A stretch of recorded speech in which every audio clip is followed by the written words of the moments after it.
Emily's Magical Christmas Adventure. Dear Emily, this book is specially dedicated to you. Just like the hero in this book, always remember you can find inspiration from all around you. With love, your best friend. Once upon a time in the Coldesea North, there was a princess named Emily who was brave and smart. She lived in a village no one could ever forget, Wollstoneclepville. You can't spell it, I bet.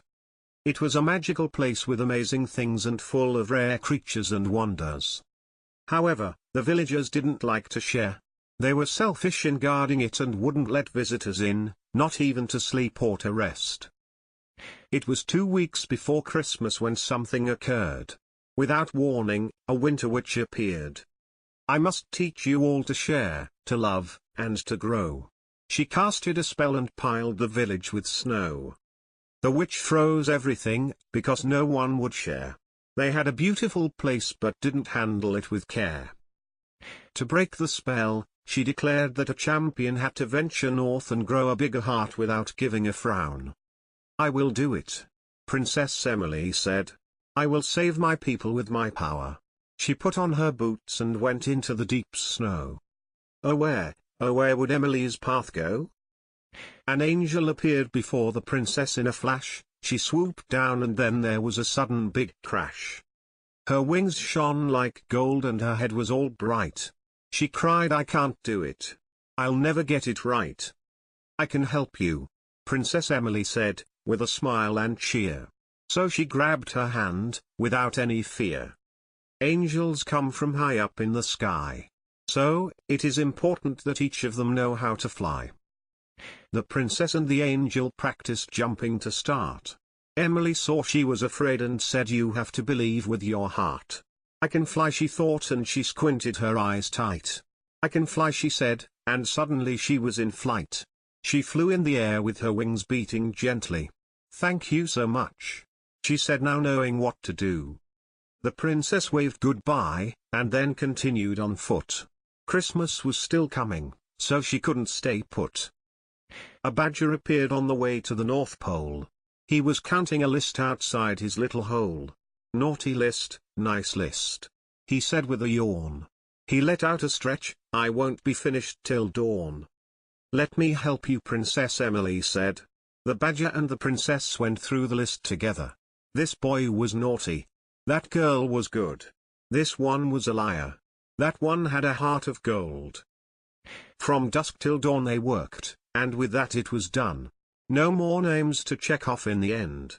They had indeed worked very well together. Thank you so much, the badger said. It made Emily feel so swell. She liked this new feeling which was so warm and raw. It made the princess's heart happy. Was it starting to thaw?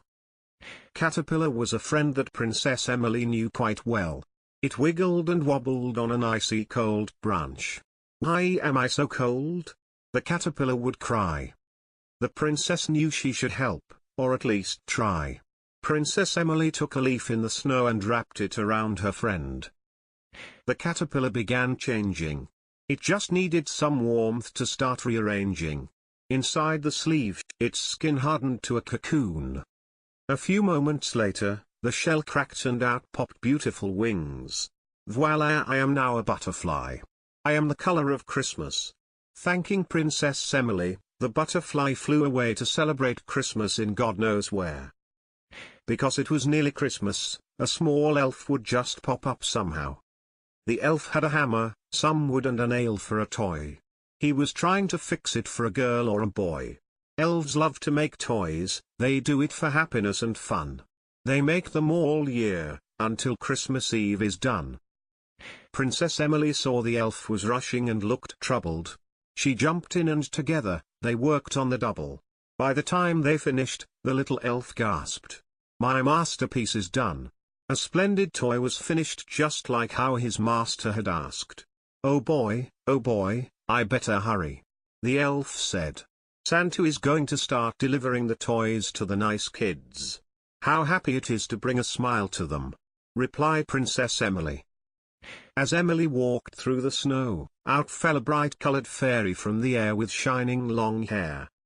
Hello, the fairy said. Could you help me real fast?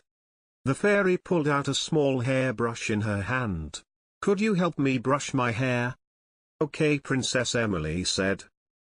The fairy's hair was very long.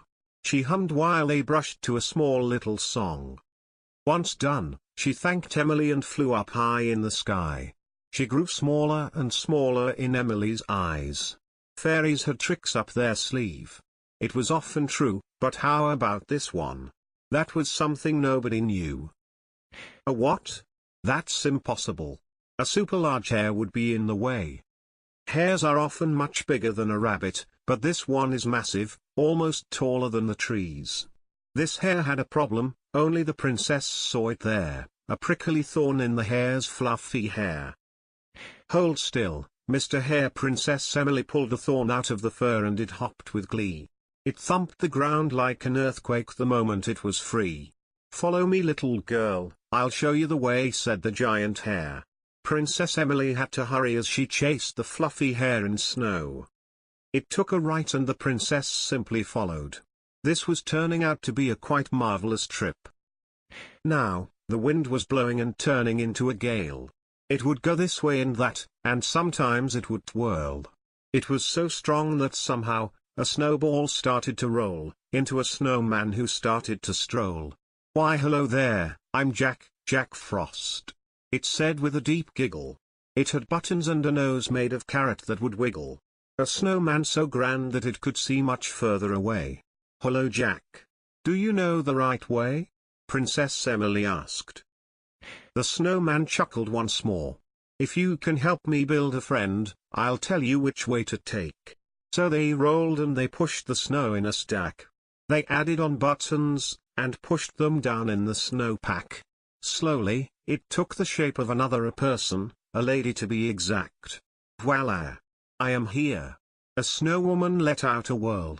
Jack Frost blushed at the beautiful snow girl. The snowman pointed ahead to where the mountain pass was. That is where you should go to see my friend Santa Claus. Good luck, my princess. Princess Emily saw something rather odd. An army of lemmings was rushing down the road. However, they were heading straight towards a dangerous cliff which fell into a deep ravine below. Oh no, I have to warn them, she thought. If they keep running, they'll fall off the cliff. The princess tried stopping them by standing in their path. Get out of our way. Can't you see we are rushing? The lemmings said. You're going the wrong way. The city is that way, said Emily. Oh, thank you, little princess, and they turned and scampered away. Princess Emily saw a mole crying in the snow. What is up, little mole? She asked. I lost my parents. I can't seem to find them. What if we play some backgammon till they are around? I will be your friend, said Emily. They played for some time until the mole was a lot happier. A cry came from under the ground. Mummy? It said, my mummy is found. They dug under the snow and another mole appeared. Mummy. Ooh, daddy. The princess's heart felt warmer. Another good deed was captured in her bag. Princess Emily came across a wooden nutcracker standing guard in a bright soldier's uniform. It wore a bearskin hat and ran on clockwork. The nutcracker lifted a big walnut to his jaw crack. It broke the nut in seconds, when it would have taken weeks. Wind me up, little princess, I need to crack more nuts, gladly said the princess, and she turned the screw. There you go, Mr. Nutcracker, now you can crack more. Crack, crack. The nutcracker chewed on happily. Mr. Nutcracker, which way shall I go? The nutcracker pointed right with his rifle and Princess Emily could see where exactly she needed to be. So long for now. The nutcracker said with a grin. You better hurry, for Christmas dawn is near.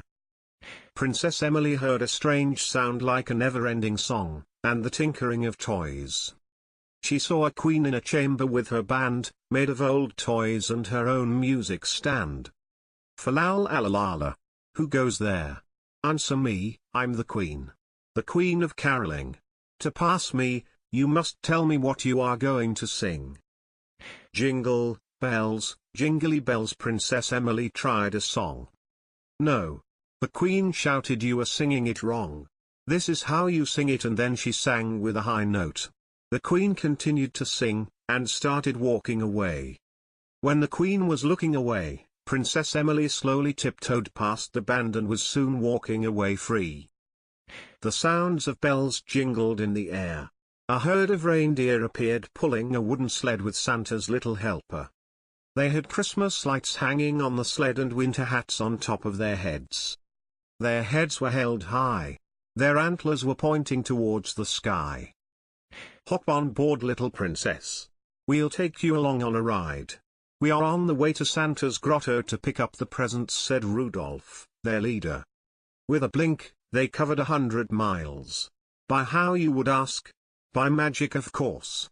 Landing just on the edge of the North Pole, Princess Emily bade them farewell, and hoped they would meet again. "Merry Christmas, and remember to stay kind," were Rudolph, the reindeer's parting words. There was a rumbling sound, but what was it? "That must be my hungry stomach," the princess said. A squirrel popped out its small head and said, "I have all this food, but cannot eat it alone. Would you like to share some? It is Christmas Eve after all." The princess looked at the squirrel with a smile. "Thank you for sharing.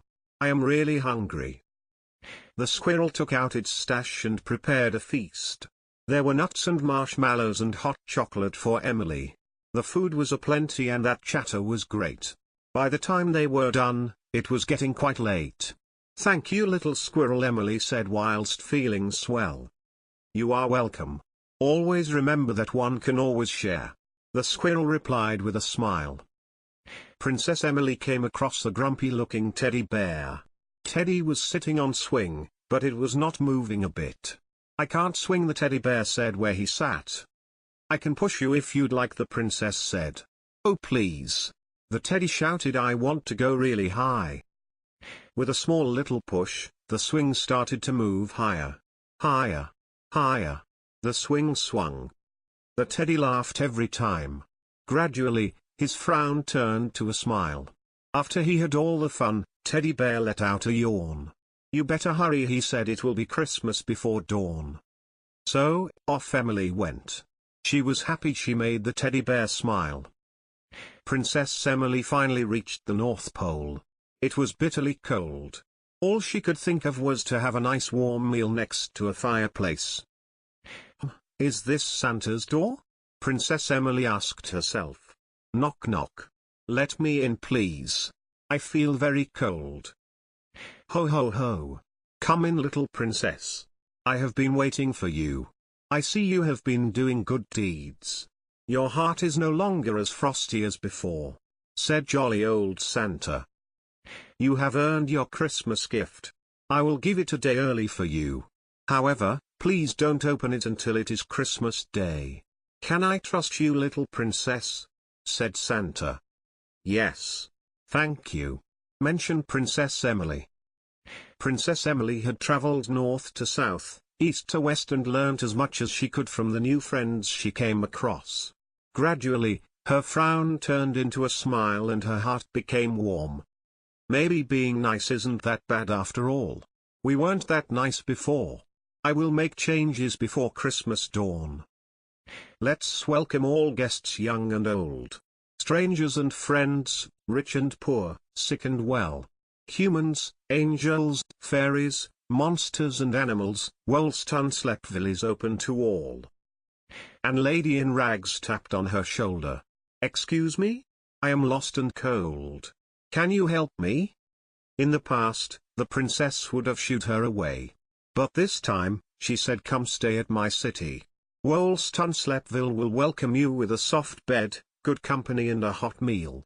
You won't feel cold on this Christmas Day." The stranger gave a smile, and started shining. Whoosh, her disguise fell off. It was the same winter witch who casted the spell.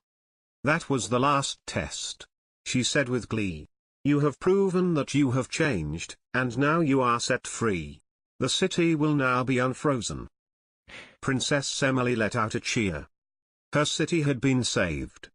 More importantly, she learned about caring, sharing and helping those in need. People started dancing, Children started singing and church bells started ringing. Ding dong ding dong. Christmas arrived at dawn and Princess Emily let out a wide grin. As she looked out to see the sun rising, Princess Emily's heart was very happy. She finally understood that sharing meant everything. That was her lesson on such a beautiful Christmas morning. The end.